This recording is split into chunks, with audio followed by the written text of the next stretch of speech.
I'm Jules, a mum from the United Kingdom. And I'm Sarah, an American mom. And together we're going rogue on a child-free Disney adventure to Singapore. So join us as we plan the magic and take you with us on a mum trip of a lifetime. And we've also talked about all of we kind of touched on how there's going to be like different shows and there's dining, and we were discussing when we booked, we had to make a decision Yeah. right when we were booking about dining. Yeah. And we were discussing like, okay, so do we go with early dining? Do we go with late dining? What are all the restaurants? Like, what are all the dining options? And one of the big things we were discussing is that there's specialty dining. So we've got the Mike and Sully's Hibachi, I think Teppanyaki. I don't remember exactly what Mike and Sully's is, but that's going to be epic. And then we also have Palo Trattoria. Yeah. And then we have these 3 rotational dinings that are split up into like 2 different rooms for each dining. So even though it seems like there's 6, there's not 6 dining experiences. There's just 3 2 doubles.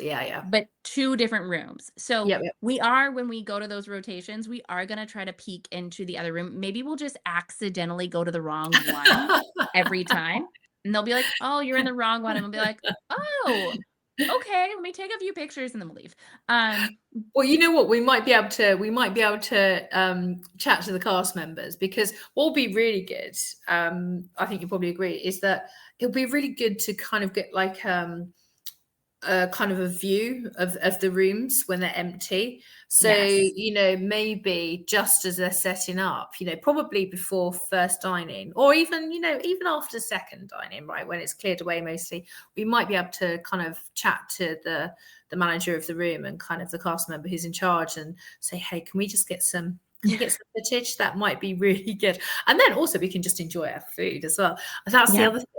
Oh my gosh, menus. I mean, we're going to need to do screen captures, because all the other ships have, and I did screen captures of menus. In fact, I've got one up that's going up soon for the Fantasy, for the transatlantic. So it's got all the food, which is obviously slightly different because you've got more options over like 13 days. But so I'm going to do some screen captures, which we can use, for our vlogs, for the adventure. And I think because we're only on a 3-night, there will be also a 4-night. I think there should be a 4-night menu. Well? Yes, but it might be pirate night. Like, will they have a pirate night? Okay. I don't know. Will they have a pirate night menu? I don't know. Will they have pirate night? And will they have? And if they have pirate night, will they have the pirate night show? I don't know. Watch this space. I do have a list that I'm getting together. I'm putting together a list for all of the ships, actually, what's included on the ships. And it's like a mega, if I put them all back to back, it would be hours and hours and hours. But I'm going to break them down per ship, so that people can see for each ship, what's included. And, some things are very similar, but maybe they've got different names on different ships. But of course, the adventures, we've already said, is so very different that there are items on there that I've had to really scour the internet to find out what is called this, but what is it and what does it look like, and impressions. Well, I think that's one of the things we're gonna have to figure out with dining. Like, technically, you would say, well, maybe we would skip out on Palo because we have Palo on all these other ships. Yeah. But I think we have to go check it out, because what if it's totally different? What if it's different? And so how are we going to accomplish all 5 of like the sit down restaurants in 3 days? And I think what we have kind of like planned out, which I don't know if this is going to work, but our thought is, so on the first night, we don't know what rotation we're going to get, but the show on the first night should be Seize the Adventure. And Seize the Adventure is on the Treasure, and it's also on the Wish, and it will probably be on the Destiny. And the thought process is, Seize the Adventure is in a closed theater where you cannot film. And so maybe we skip that one and we do Mike and Sully's, the opposite of our dinner time, so that we do kind of like a tasting menu during main dinner. And then we go to the Mike and Sully's for dinner. And then on night 2, we're going to just do main dining for night 2, night 3. But Palo should have a brunch option, and we're going to try to get a brunch. For that. But we don't know yet Because there's nothing that's been released. And are they going to be sold out before you even get the chance to book I it? am hoping that with platinum status that we Fingers will be crossed. A-okay. And the fact that the ship is not full yet. Yes, that's true. So that should be in our favor. Yeah, fingers crossed. And also, actually, because the ship is so much bigger, so is there a question mark? How many covers in Palo? You know, do you get more people in Palo than you I would don't know. on the Dream class or the Wish Triton class? By the way, are you calling the Wish class or the Triton I call class? it the Wish class. So it Okay, changes its name once it's the code name, isn't it? yes, it's the code name until the Yeah. ship comes to fruition, right? So the Wish class. It's Okay. now See, the this Wish is why you class. are the Disney cruise mom. You know these Yes. things. Yeah. There we So it's go. the That's Magic good. class, the Dream class, Dream the Wish and class, Wish. and I guess the Adventure The class. adventure class. And Yeah. then there's Excellent. another class coming as of right Yeah. now. Which we don't know. Which We we don't don't know know. about. Yeah. So yeah, I think that's really, really sensible to do that, because I think, you know, obviously, you know, we want to really enjoy the experience for ourselves. It's a long way to go, but I think that I'm really keen, and I know that you are as well, to capture as much footage for everyone else that's Oh, just as yeah. keen to kind of see this too. So yeah, that's going to be great. I can never do a food vlog. Oh, It would I suck like food so vlogs. bad. Like when That's Disney gives me food, it is yeah. I just say, oh, I love it all. It's all scrummy. And it is. I really mean it when I say I'm such a foodie. But what I would love to know is, well, number one, do they have chicken tenders? Will they have chicken tenders? And number two, will they taste the same? It's I don't know. controversial. Stay tuned. I don't know because so what's interesting about the chicken tenders is Mm. I was not able to have them on the transatlantic. And then I Ah, wasn't able to have the them on the breading. Wish. Breading Yes, because the issue. breading. Okay. But then Yeah. most recently, but Mm-hmm. this also in the States. So we get chicken tenders for the kids, Mm-hmm. frozen chicken tenders. Yeah, And yeah. yes, newsflash, Disney is not making these chicken tenders on the ship, folks. Like, Are they frozen? sorry. Let them go. Let them go. They are not hand breading these tenders on the ship. They are coming from, the freezer, whatever. So I noticed recently I hadn't been able to get a brand for maybe a few years. Mhm. And recently they started listing the ingredients. Like I was able to see I could have it again. And when I was on the ship, I was Oh, able to have it truly. again, like was able to read the ingredients and was able to have it Mhm. again. And I was like, I wonder if they're the same chicken tenders. Like, Uh-huh. so I don't know. I will be We'll very find intrigued. Will they out. have chicken tenders? And like what like Asian food is going to be like on the pool deck? Like will it be Americanized pool deck food? Oh, you know what? Part of me thinks I hope I think some of it will be, right? It's probably gonna be. But I wonder if it's gonna be kind of like American westernized food with an Asian twist. Because I guess maybe if an American ship is coming over, because of course it's going to be based out of Singapore, and I think it's is it owned by the company in Singapore, or is it, I and it's think kind of licensed with Disney, or I can't quite I don't remember the know, like a deal. partnership or something. I Maybe don't kind of know. that kind of collaboration, um but I know certainly for Europe, you know, the idea of an American ship coming over, we're like, yay, you know, American stuff, you know, Mhm. and then you kind of get, you know, your Palos, your fine dining, your other stuff on there. So, and I think that the nice thing about that was, you know, the teppanyaki, I'm really looking I forward to am so that one excited about out. that. I That mean, it's will be gonna be amazing. I don't know if I'm gonna be able to eat much, like, Oh, I depending on the cross contamination. Like, yeah. Oh, I'm hoping yeah. they can just not because typically Mhm. when I've gone to a, like, American teppanyaki, Yeah. they can, not use certain ingredients, and I think the only one would Yeah. be, like, if they put I don't know if they use celery, but, like, that would be the only one or Mhm. carrots. Those would be the Yeah. 2 things that would be Oh, no, no. questionable. Okay. But yeah, I mean, that's gonna be an experience even if I'm not able to eat, like, Yeah, yeah.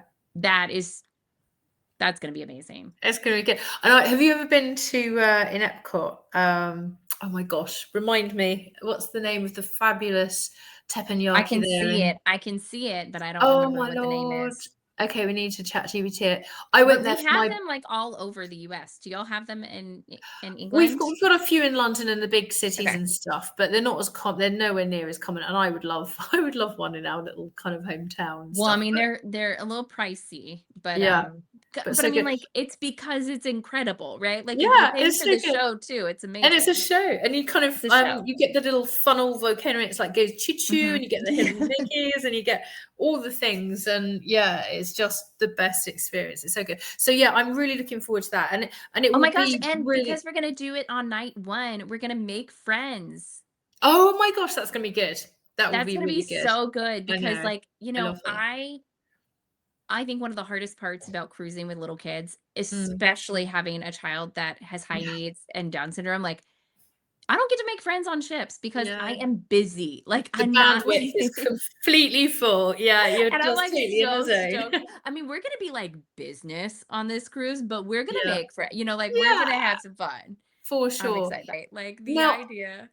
a practical consideration, and actually this is one I'm just gonna raise because and I think this is a whole other vlog, obviously with allergies and stuff that I think might be really useful, kind of. But um I think the language barrier, I mean, all the Disney cruise line ships, the cast members are international.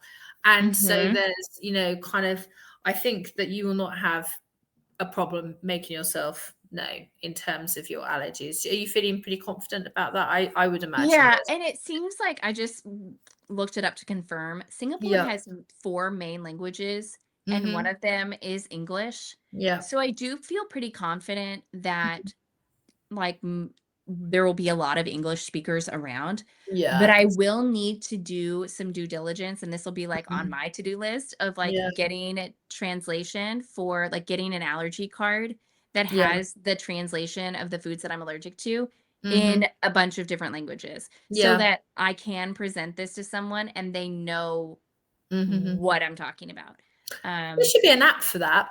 There should be an app on your phone or something. well, so there are apps for that, Mhm. except for the reality that if you have weird food allergies like me, but Ah, apparently it's common in one of those European countries near you. I'm blanking on which one it is. mm. That cilantro or no, celery is a really, really common allergy. Maybe Oh, it's okay. Switzerland, and Okay. that's in the same family.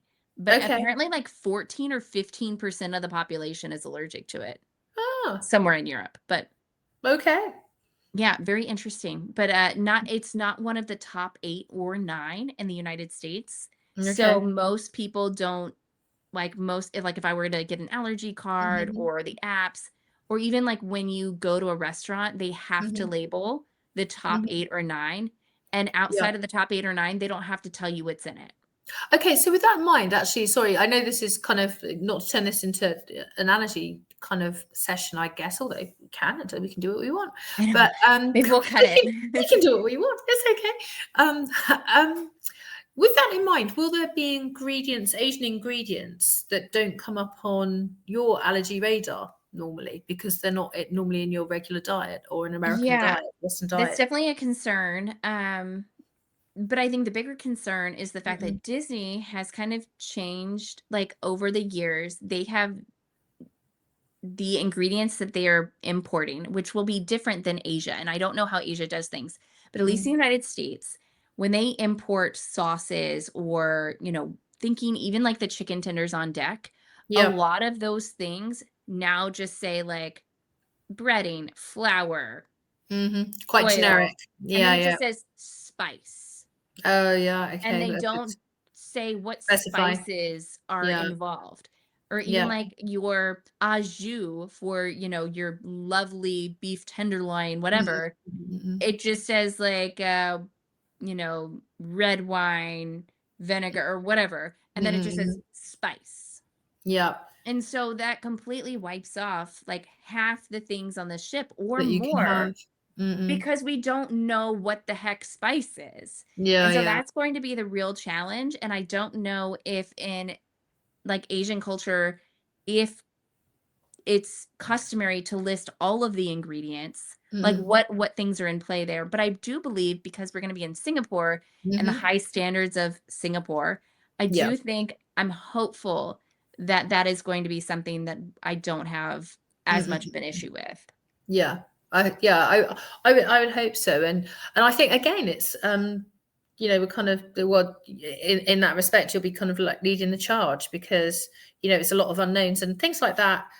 Do cause uncertainty, do cause concern for people who are highly allergic to things. But I think it'll be fun too, because I'll be traveling Yeah. with you, Yeah. and so we could contrast what the meal is supposed to look like and what they give Sarah. Like, I am a little bit nervous, like a lot Oh gosh, nervous. Sarah. And it's I a long mean, way but from we can home. have rice. Like, rice is fine. We can do rice. You've got an EpiPen though, right? You're gonna have to tell me how to use your EpiPen. Where is it? It's somewhere. It's probably hanging up in another room. I And I'm need looking at instructions. getting there's something else called a Neffy, which is a nasal spray that has epinephrine in it. Okay. And if I can get that, I'm going to get it. I saw somewhere today that some are allowing to get it for $0 now, which is free.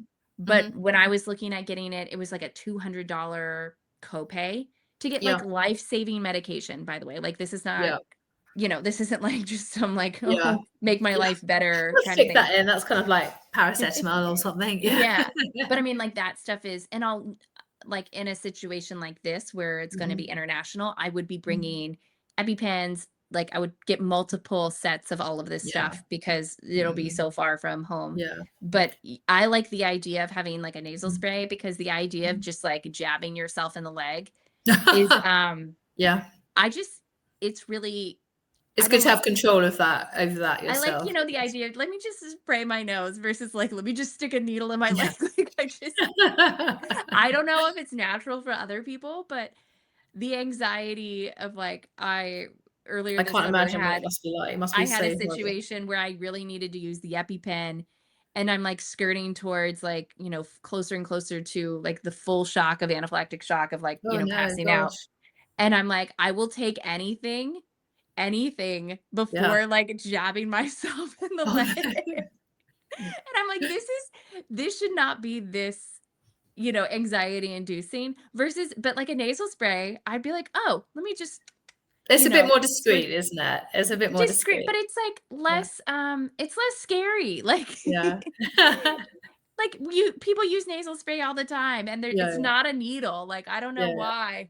But I was gonna say, you keen on needles? Are you okay? I would hope that you're okay. I'm not. I don't really like blood. Even like my own. Like, if I'm bleeding, I'm not a fan of it. My kids are. No, I am not. So nasal spray. Nasal spray sounds great. Nasal spray is great.